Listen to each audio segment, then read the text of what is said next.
All right, welcome to Broker, brought to you by AIM, Association of Independent Mortgage Experts. I am your host, JP Hussey of the Hussey Team Mortgage Advisors, and today our guest is Tony Davis of, give it to me again, Tony. Atlantic Home Mortgage. Atlantic Home Mortgage out of Georgia. What's the city? Yeah, in Atlanta. Right outside Atlanta, or right in the city? About 25 minutes north in Alpharetta. Nice, man. So let's just get rocking, you know? All right. Well, thanks for coming. I know this is pretty cool, coming to AIM headquarters. Can you tell us a little bit about AIM and what you thought it would be without knowing anything about it? Yeah, it's legit. You come in here, everything's decorated nice. They got a great staff, cold brew coffee on tap, right. which is definitely a plus. Yeah, no, it's legit, man. Yeah, I'm honored to be able to host some of this. I live right outside the city and little drive out here, but I mean, it's really cool. It's really cool. So let's dive in, man. Tell me a little bit about yourself. I know you're here with your wife, right? Yep. We'll give a shout out to your wife. What's her name? Lauren is her name. Lauren. Mm-hmm. You brought your 8-month-old son? 8-month-old son, Nolan, yeah. So they're probably strolling around the park right now. Nice. Now, you have an older son too, right? Mm-hmm. Yeah, Jameson. Jameson, that's my second. No so kidding. Trip Jameson, Brooklyn. So I have a Jameson as well. Is he here as well? No, his school. Nice. No, I got you. So someone's back in Atlanta watching him. Cool.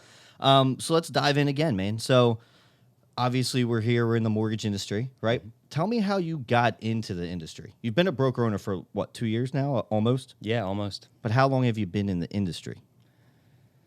I guess doing strictly mortgages, probably 6 years or so. About 6 years? Before that, I worked for a bank, and we could, right around like 2008, 2009, we had the ability to originate, approve, underwrite, close the loans, do every part of the project, the loan process ourselves, without having to ask permission from anybody else, which was really nice because I got to learn how to think like an underwriter. Right. You were the underwriter. It was if anything fell through, it was on you. So that was useful. But after a while, due to the regular Dodd-Frank and all that stuff, basically that went away. And I ended up going into doing just strictly residential mortgages for the bank for a while, and then hated the process just because, it's basically a meat grinder. You end up in there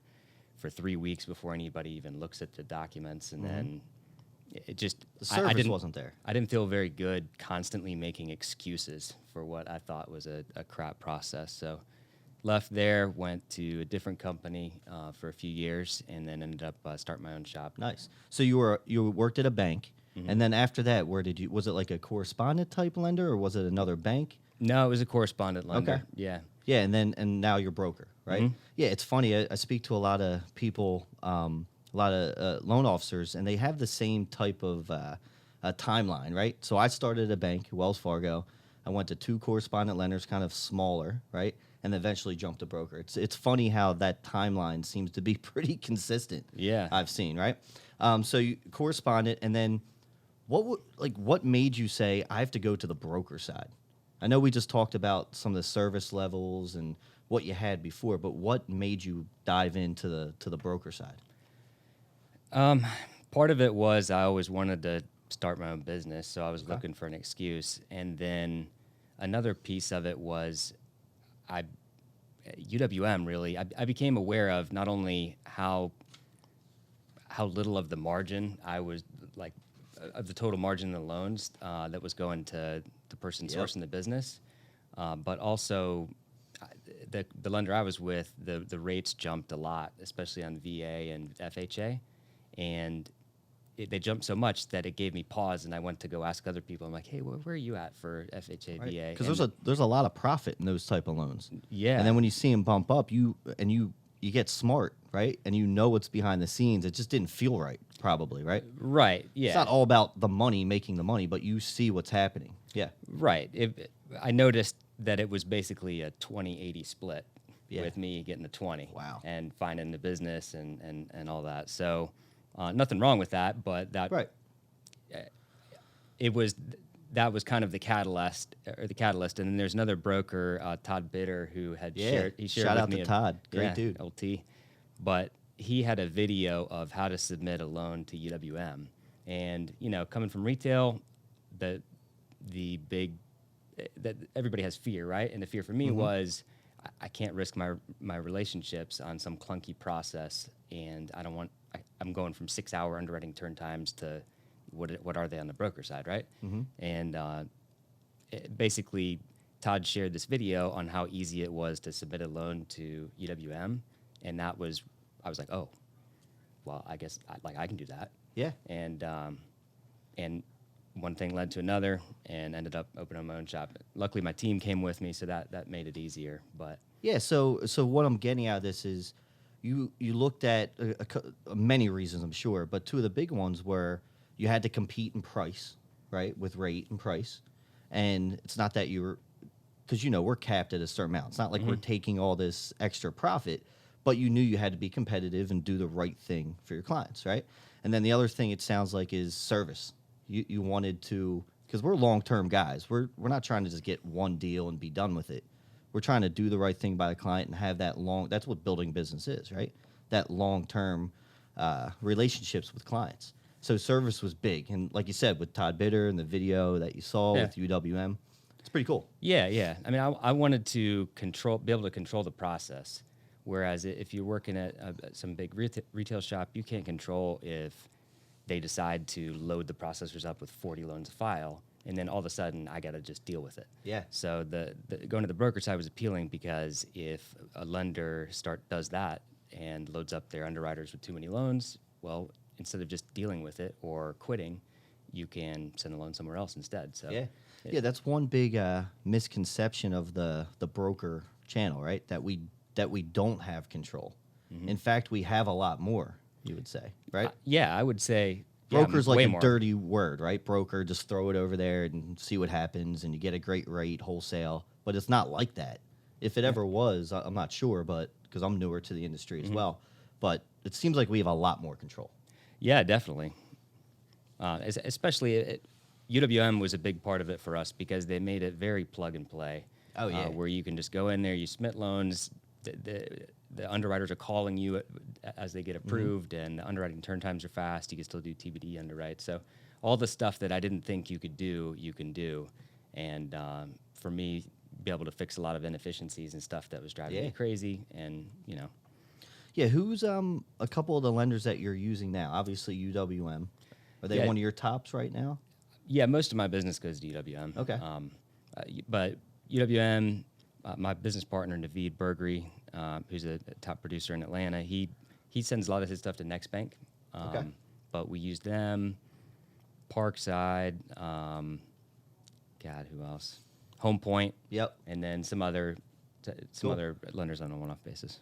All right. So you just mentioned your business partner, right? What was his name again? Naveed Burgery. Okay. So tell me a little bit about your brokerage right now. So it's you and Naveed, right? Yeah, there's 8 of us right now. Okay. So when I started Atlantic Home Mortgage, it was just me, and then I brought over 3 folks from my team at the company I was with prior to opening shop, and then we were doing fine. One thing led to another, and my business partner Naveed, we were coaching football together because our kids are the same age. Nice. And he owned a broker shop for about 10, 15 years. And one of the pain points to me to open in my shop was all of the little procedures, like setting up all the disclosure packets and building out the compliance stuff. And, somebody that's been doing it for 10, 12 years, you've got a pretty good handle on how to do that stuff. So personality-wise, we hit it off. Cool. We went through like a year vetting process. But basically, we wanted to grow our company big and do it the right way. So we figured if we combine resources, then we could do it faster. Nice.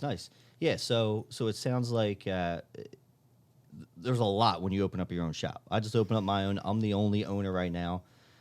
It's complete chaos sometimes, right? Let's be honest about it, right? But so what you did was you went out and, not saying you went out and found someone, but Naveed was there. You knew of him and said, let's join forces, because he had an idea already on that compliance side and starting a shop.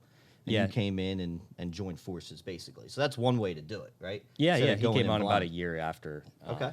So it, because you open up shop, as So you opened it up yourself. yeah, in and the then he came beginning. on about a year after. Okay. So all right. So let's go there. So when you started on your own, right? Was it just you coming over? You It brought was me and 3 processors. and 3 processors. Okay. So how was that transition? Were you kind of running around with your head cut off, or? It was pretty intense because one, at the time there was no good LOS, which kind of surprised me. So I decided I was going to get Encompass because I thought Encompass was the best you could get. So, and it's expensive. So I get it. I sign my contract or whatever, and I go in there to disclose my first loan, and the disclosures section is empty. So I'm like, uh-oh. Now I have to manually put together. I never really paid much attention into all what documents are in that 60-page thing you send out to people that e-sign, but I had to go hunt down every document, put them in the right order for every loan product. Do you remember who the lender was that you were going to use? Your first loan? It was, well, the UWM it was UWM was the first one, but the first one I ended up having to disclose. Was, I got you. No, I don't remember actually. That's all right. But you had to disclose your own disclosures. Yeah, I had to send my own, and it was eye-opening because all those little things you take for granted, like going into the fee screen and being able to send the fee sheet, you have to program that into the system. Right.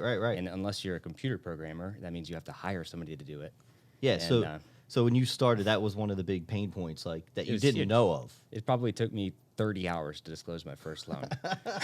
Right, 30 hours, but it got out and was disclosed. Yeah, I mean properly? it went out fine and closed, But and it took was all time. good. But when you unexpectedly have to spend 30 hours doing something, it could throw a wrench in your week. But so there's a lot of stuff like that you don't think of.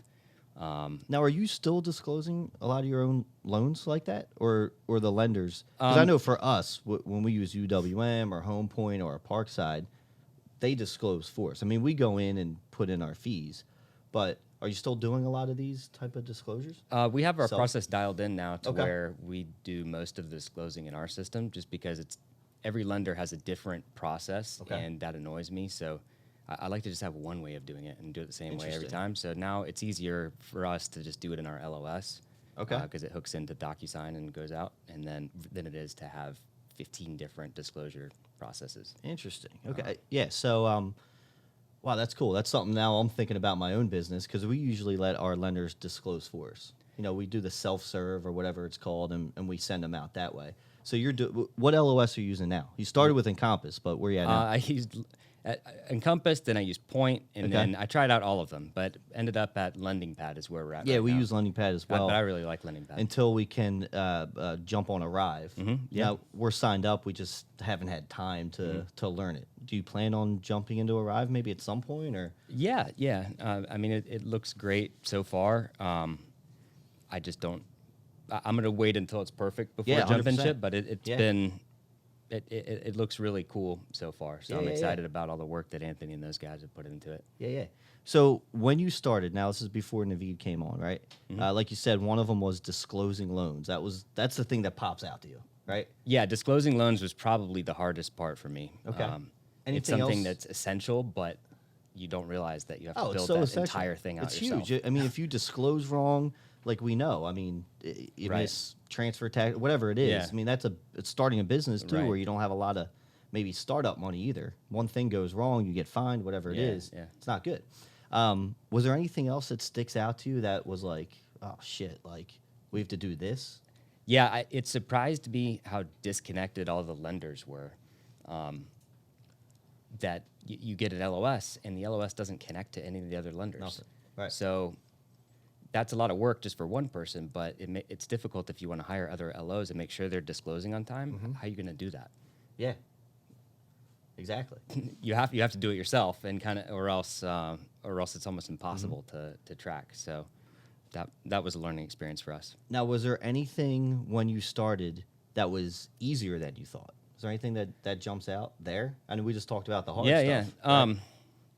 I mean, the actual, once we got the bumps in the road out of the way, the actual loan process itself was basically the same as what I was used to at retail. You submit it, you have very fast turn time. You can do upfront underwriting. As far as application to clear to close, I think we're averaging 16 days, which is probably about the same as what it was at retail. So it wasn't as scary as I thought it was, the actual loan process, because that was the big thing that I was worried about is what if it sucks and I lose all of my realtor partners, because we're almost all of our business is referrals from our realtor partners. And if our process sucks, then we're done. Oh yeah, you can be one and done. You're only as good as your last deal a lot of times, right? Yeah. Not with everyone. Hopefully not with, no, with hopefully our not. folks, but still, you want to have something that you're proud of. Yeah, So yeah. I was happy that the actual process itself is basically the same as retail. It just if you're going to open up your own shop, it's a lot of work. But if you're going to work for a broker shop that already has all that stuff done, then it's really, probably the same as what you're used to. Just have more options and a lot more control. Yeah, it really depends on how much you want to endure in the beginning. Because it sounds like for myself and sounds like with you, once you got through the bumps in the road, it was the best decision that you could have made. Yeah. Now, there's a lot of little bumps, but that's anywhere. Yeah. Really. If you were to go to another retail shop or whatnot, there's still going to be bumps starting up. Whoever started that retail shop, it's like eating glass, starting a business. But even a regular loan officer just switching companies. Right. There's always if you're just going to be switching, something. it's no big deal. Yeah. Right. Exactly. Yeah. Well, that's cool. So, all right. So let's get back to where you're at now. You have 8 employees, right? So it's you, Naveed, he sells as well? Yeah, so Naveed and I both originate. You're the rainmakers? Yeah, so we to have say? another loan officer on our team that originates, and then we have 3 processors, a marketing assistant, and a closer. Nice. And can I ask, if you can, about how many units you guys are doing per year, or volume, if you want to roundabout? Naveed and I, just the two of us, probably do about $100 million a year. Wow. And then I would say 40, 50 units a month, something like that. Oh, nice. That's huge, man. So your phone's probably blowing up right now. I have it on silent. Yeah, I have it on. I got it. All right, let's talk about where we just mentioned a lot of your leads come from realtors, right? Mm-hmm. So what's that process like? Are you out every day going out and meeting new realtors, or really just working with the ones you have now? Like, where are you getting your leads right now? What's that process flow? It took a long time. What I'm trying to do is not as much build more origination. I'm trying more to transition from originating to growing the business. Cool. So it's it depends on what you want to do, I guess. But to get where we're doing right now, I've never was the type of guy to just go bring donuts and stuff to the realtor office. Yeah, that same here. was cheesy.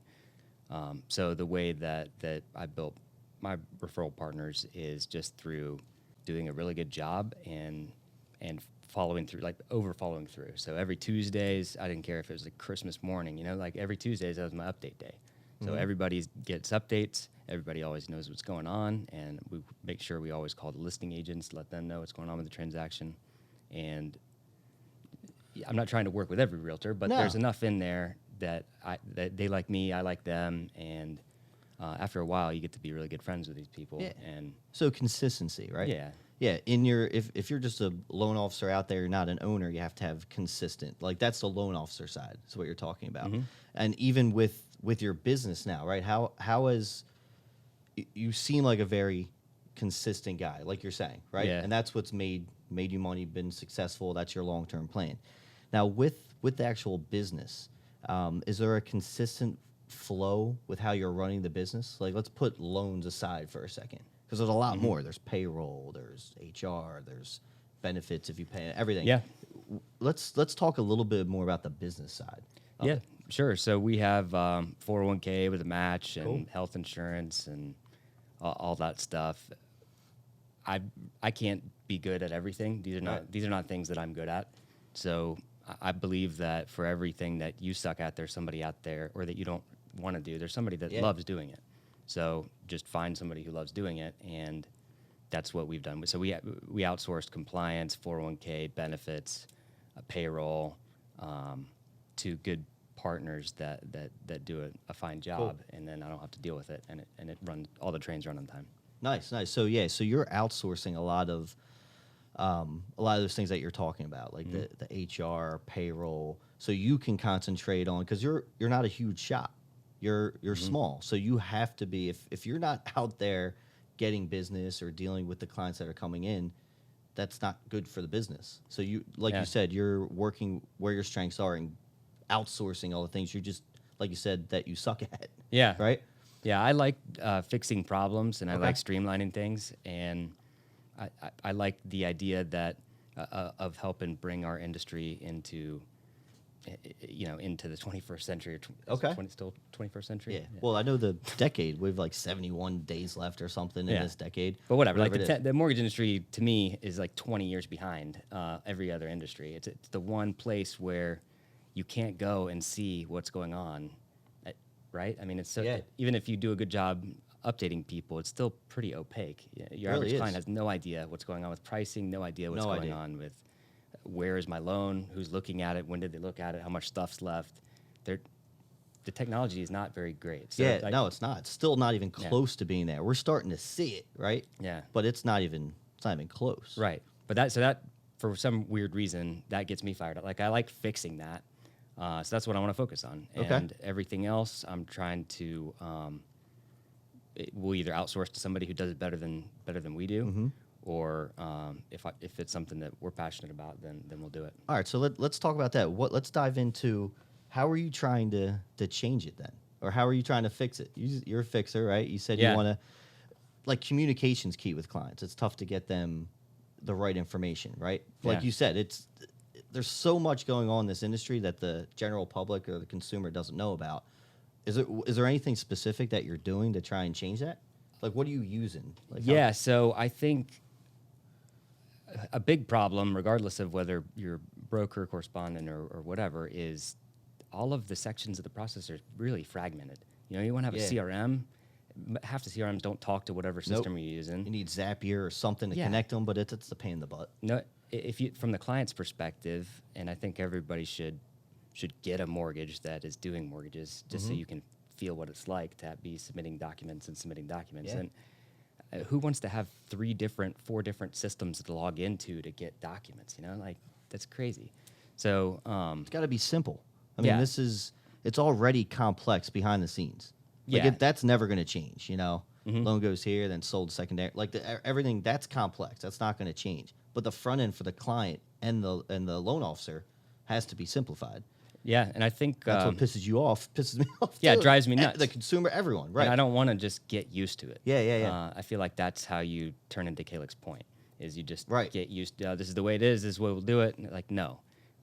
So what I think is cool that is out there right now that I'm trying to learn as much as possible about is all the API connections. Yeah. So now you can connect all these systems if you know how to do it. So part of what we're doing is trying to connect all of our systems so that you have the customer has just one place to go into and they can see everything.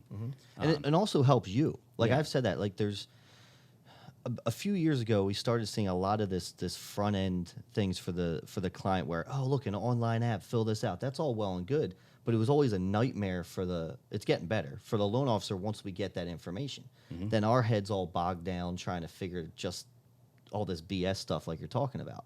And then it's starting to get better for the loan officer. I think that's where it needs to be, because then we can give more back to the consumer to make an educated choice on their plan of action for the next house. So if we're bogged down, we're not giving it back to the consumer, right? Right. You agree with that? Yeah, well? a large part of That's our what you're process, I talking think, about can be automated. Client fills out an application. Why does it require a person to put that into our system and run to you and you could automate all that? So that's why I love UWM so much right now, right? And we're not here. I'm not just UWM, but they're the best they do a good right job now with streamlining process for sure. with Streamline, right? Could you now I'm curious. Could you take us through from like almost start to finish of how your process is? Like, what do you do once you get the client? Let's say a realtor does refer you a client. You get in touch. What's the next step that you do? Sure. So I have an app that I send to my realtors that they send to their clients that allows them to run calculations and whatever, run different scenarios, and then they can apply right from within the app. When they do that, it comes into a system we use called Flowify. Cool. And Flowify automatically requests all the paperwork they need, and then the client uploads the docs. Usually before I even look at the application, I already have all the documents. Is this pre-approval stage, or Yeah. is this okay? Cool. Yeah, we So don't. You try to get them all. You try to get docs as much as you can, even pre-approval or pre-qual stage. Yeah, right? we don't. That's how we roll. We do all Good. the work, and that's our value proposition to the clients and the realtors is we do all of the extra work up front, even when there's no contract, to get all the paperwork to make sure that your income is good, so that you're not spending your weekend driving somebody around to buy a $400,000 house that can only afford a $300,000 That's right. house. Love it. And even if it's such an aggressive market right now, if someone needs to, 15, 20 days, that's when they need to close in, then you have everything ready to go. Right. Like you're preparing up front for them to be under contract. Yeah, that I don't.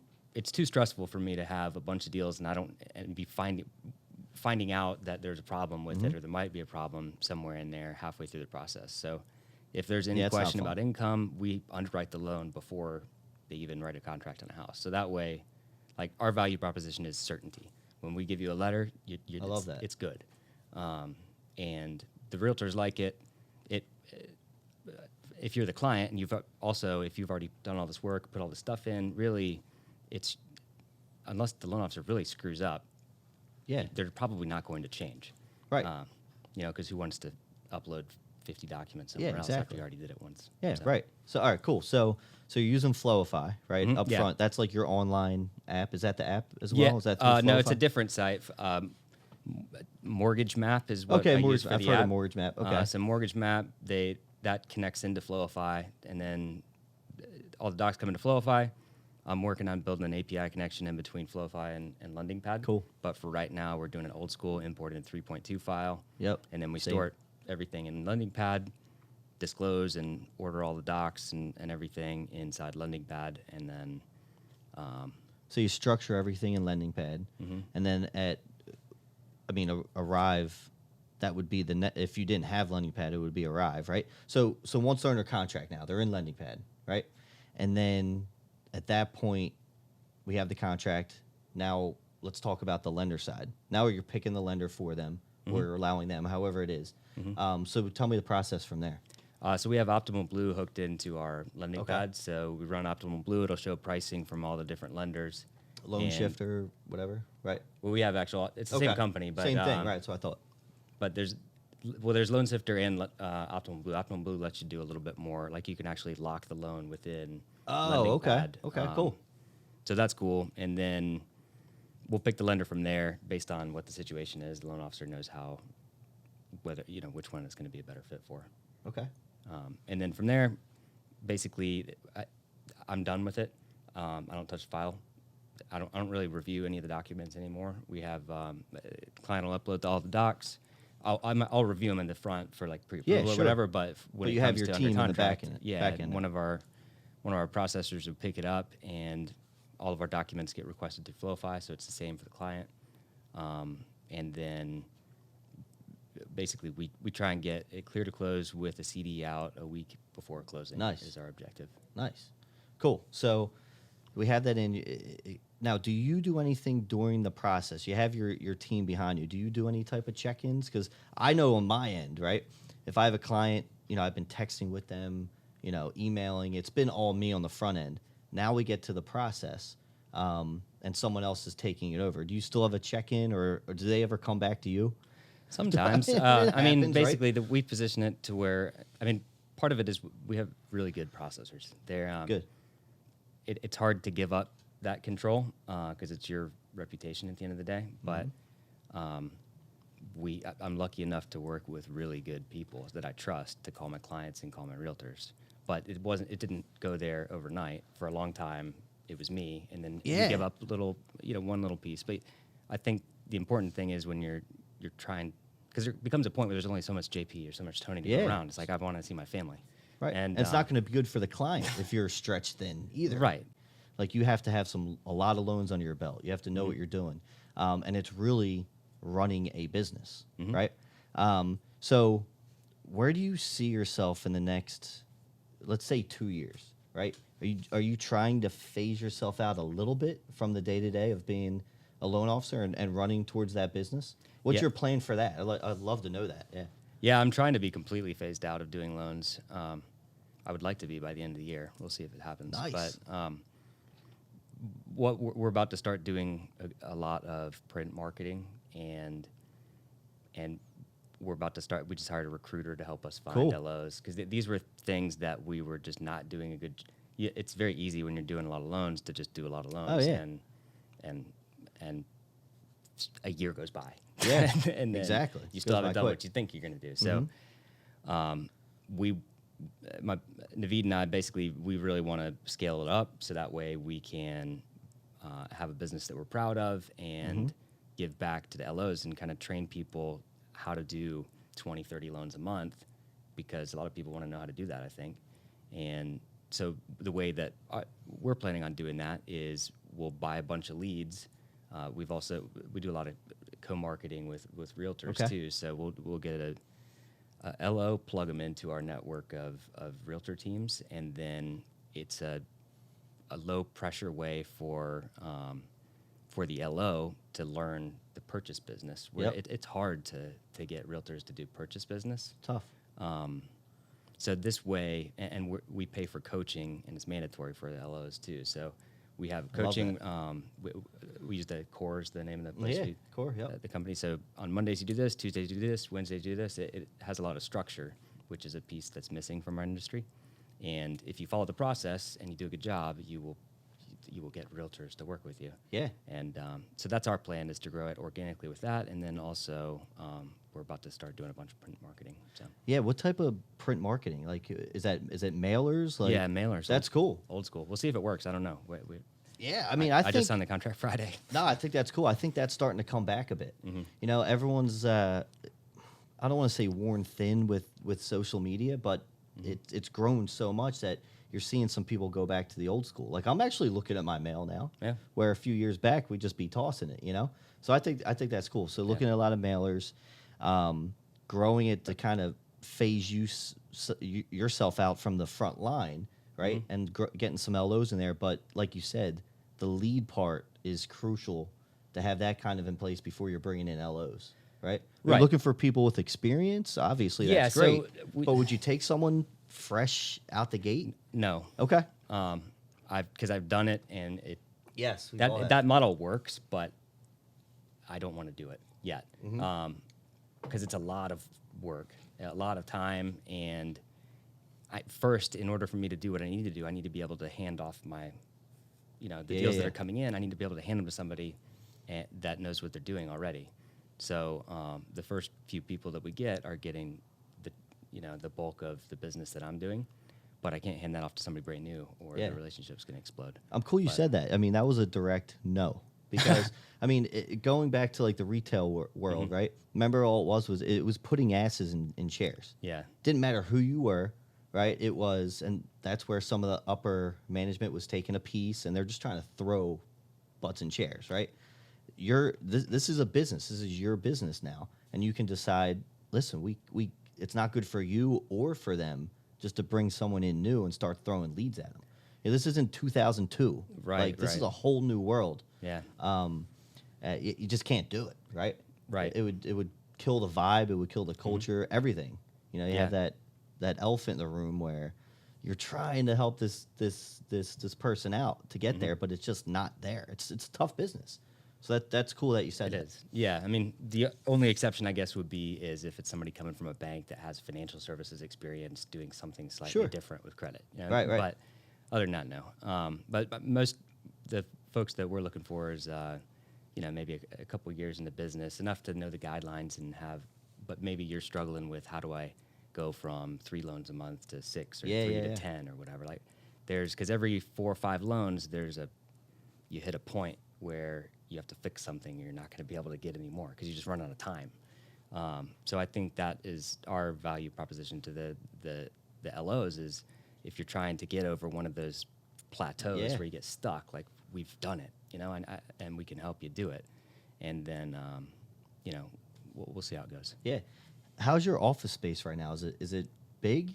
Do you own it? Do you rent it? I mean, it looks like you're going to want to expand if it's not that big, right? Yeah, well, we started when I opened shop, I had one interior office at a Regis, but now we have, Nice. I think it's like 2,500 square foot. We have real office space now. And, I mean, it's nothing Yeah. huge. So if but you're in Atlanta, look up Tony Davis because he's looking to Yeah. bring in good loan officers to come in, right? Yeah, Right. yeah, absolutely. That's awesome, man. How about some of this with compliance in the back end, right? Mhm. This is kind of, it's a little bit of an unknown for some. I mean, now you have Naveed who has more experience, right? But the compliance for a small shop like myself, you're kind of running around with your head cut off. You're just trying to do things the right way, right? And not get hit. Like I know I'm getting audited at some point, right? Have you been audited yet? No, I mean, we know it, you know it's coming, so I think you have to outsource compliance. Like, Okay. otherwise, how you even, I just don't see how you can't, because you're going to get audited, and then if you, the way I see it, you outsource it at 1st, Mm-hmm. and then you can learn the correct way to do it, and then if at some point you want to do it yourself or hire somebody to do it, you know the exact way to do it. But that I don't even know how to do a call report. We have a company that does the call reports for us. Yeah, they're annoying. They do. We have a compliance attorney to do comp plans and all that stuff. So there's a lot of incorrect information that gets spread around about the right way to do it or whatever. Right, So, with comp and this and yeah. lenders setting your comp. What do you pay your LOs? Right, Yeah, I don't right. know if you want to dive into that at all. I mean, we don't have Andy Harris here to beat on you. But, I mean, are you pretty consistent, would you say, for the most part, with your lenders across the board? I mean, you have to be. What's your opinion there? So I had a $500 an hour compliance attorney. Okay. I asked him that exact question, and she's the chairman of the Mortgage Banker Association for Georgia. Okay. Or general counsel. I'm sorry for Got it. So she's very, and this is her specialty. And what Sure. she said is, no, it does. You can have varying comp at different lenders, as long as you're not paying the LOs any different. But, Okay. What the letter of the law is, you don't want the LOs to. You don't want anybody to come in and say, okay, well, this LO sent a loan to this lender because they could make more money.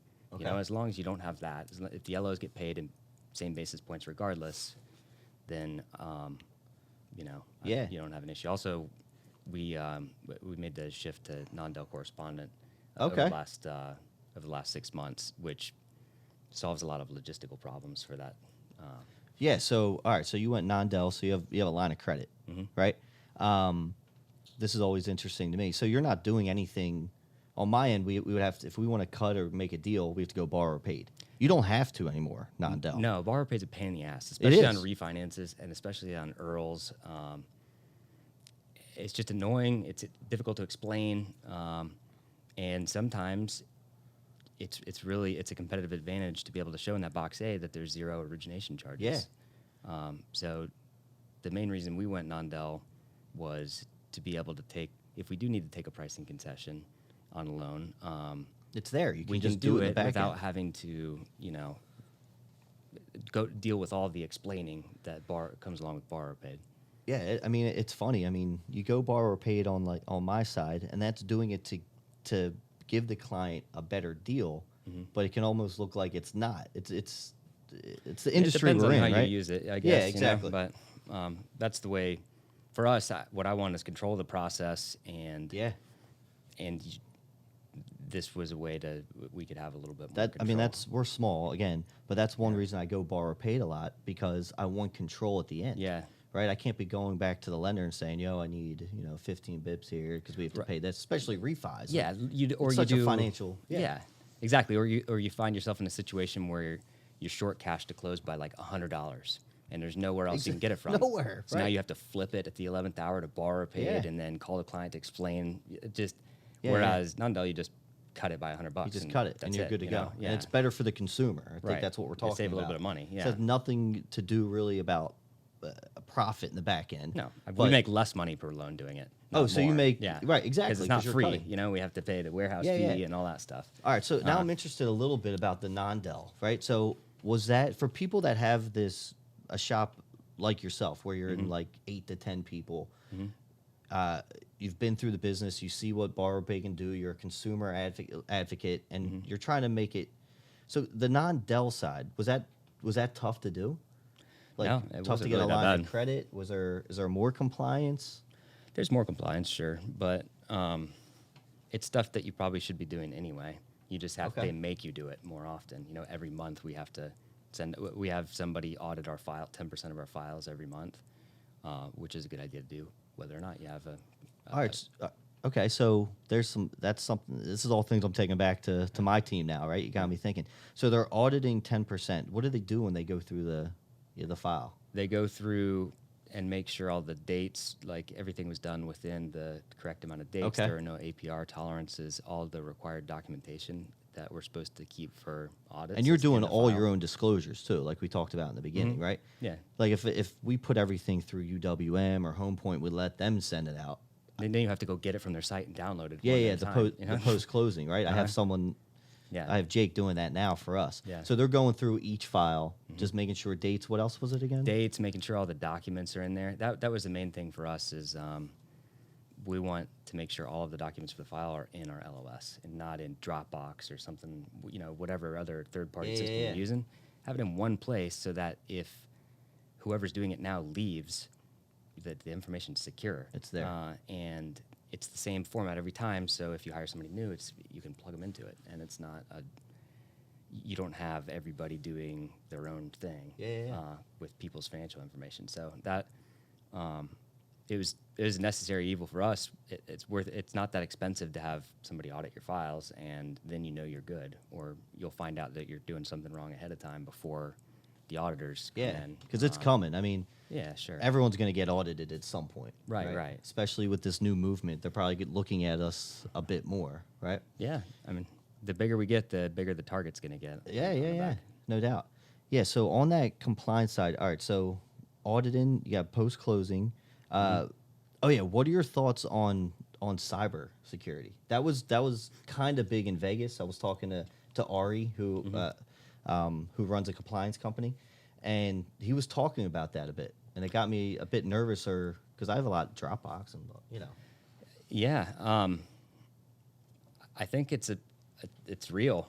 Yeah. We've seen big companies like, was it Gmail a couple years ago? Let me tell you what, it doesn't matter how fast you close loans if you get shut down because point.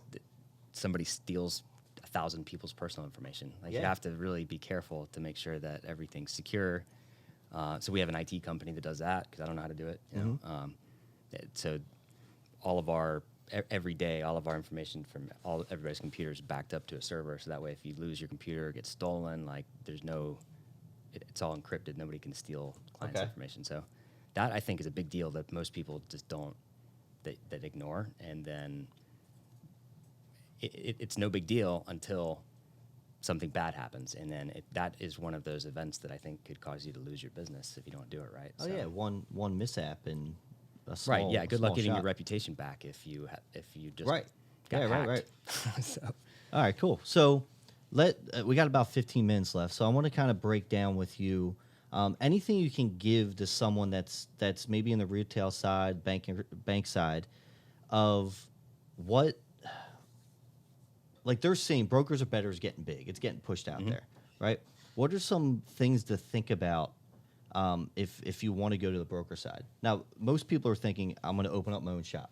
Look, we can make on a small single broker shop, 275 basis points. That's what everyone thinks. Look at all the money we can make, right?